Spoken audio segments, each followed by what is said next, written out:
കാര്യമായ ക്ഷീണം, കൈകാലുകളിൽ തരിപ്പ്, ഡയബറ്റീസ് ലക്ഷണങ്ങളാണ്. നിസ്സാരമാക്കി കാണരുത്. ശ്രദ്ധിക്കേണ്ട കാര്യങ്ങൾ എന്തൊക്കെയാണെന്ന് നോക്കാം. ഇന്ത്യയിലെ ദശലക്ഷക്കണക്കിന് ആളുകളെ ബാധിക്കുന്ന ഒരു പ്രധാന ആരോഗ്യ പ്രശ്നമാണ് പ്രമേഹം.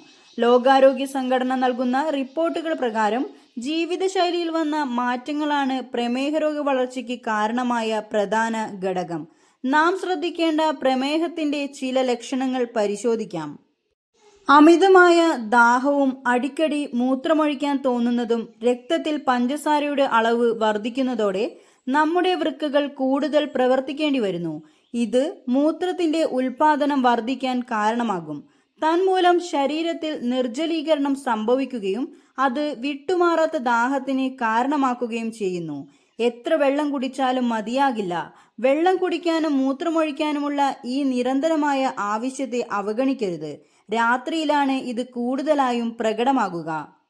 ക്ഷീണവും ശരീരഭാരം കുറയുന്നതും ഇൻസുലിൻ പ്രതിരോധം മൂലം ഊർജത്തിനായി ഗ്ലൂക്കോസ് ശരിയായി ഉപയോഗിക്കാൻ കഴിയാതെ വരുന്നതോടെ ശരീരഭാരം കുറയാൻ ആരംഭിക്കും. ഭക്ഷണശീലത്തിൽ മാറ്റമില്ലാതെ തുടർന്നിട്ടും പെട്ടെന്നുള്ള ശരീരഭാരക്കുറവിന് ഇത് കാരണമാകും.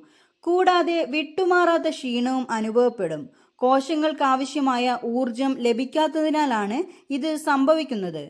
ദൈനംദിന പ്രവർത്തനങ്ങളെ തടസ്സപ്പെടുത്തുന്ന ഊർജക്കുറവിലൂടെയാണ് പ്രമേഹം പലപ്പോഴും പ്രകടമാകുന്നത്. മങ്ങിയ കാഴ്ച, രക്തത്തിലെ അമിതമായ പഞ്ചസാരയുടെ അളവ് കണ്ണിന്റെ ലെൻസിന്റെ ആകൃതിയിൽ മാറ്റം വരുത്തുന്നു. ഇത് താൽക്കാലികമായി കാഴ്ച മങ്ങുന്നതിന് കാരണമാകും. കണ്ണുകളിലെ ദ്രാവകങ്ങളുടെ സന്തുലിതാവസ്ഥയെയും പ്രമേഹം ബാധിക്കുന്നു.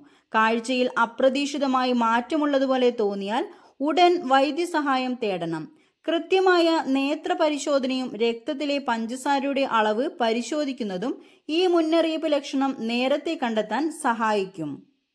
കൈകളിലോ കാലുകളിലോ ഉണ്ടാകുന്ന തരിപ്പ് പ്രമേഹം നാഡികളെ ബാധിക്കുന്നത് ഒരു സാധാരണ ലക്ഷണമാണ്. പ്രമേഹ രോഗികൾക്ക് ആദ്യം കാലുകളിലും കൈകളിലും തരിപ്പ് അനുഭവപ്പെടും. ഇത് പിന്നീട് പുകച്ചിലോ മരവിപ്പോ ആയി മാറിയേക്കാം. നാഡീസംബന്ധമായ ഈ ലക്ഷണങ്ങൾ പതുക്കെ പ്രത്യക്ഷപ്പെടുകയും രാത്രികാലങ്ങളിൽ കൂടുതൽ വഷളാകുകയും ചെയ്യുന്നു. പ്രമേഹ രോഗികൾക്ക് മുറിവുണങ്ങാൻ സമയമെടുക്കും. പ്രമേഹ രോഗികൾ സാധാരണയായി മുറിവുകൾ ഉണങ്ങാൻ കാലതാമസമെടുത്തേക്കും. പ്രമേഹം രോഗപ്രതിരോധ ശേഷിയെയും രക്തചംക്രമണത്തെയും ബാധിക്കുന്ന ലക്ഷണമാണിത്. മുറിവുകൾ സാവധാനത്തിൽ ഉണങ്ങുന്നത് അണുബാധകൾക്കും മറ്റ് സങ്കീർണതകൾക്കുമുള്ള സാധ്യത വർദ്ധിപ്പിക്കുന്നു.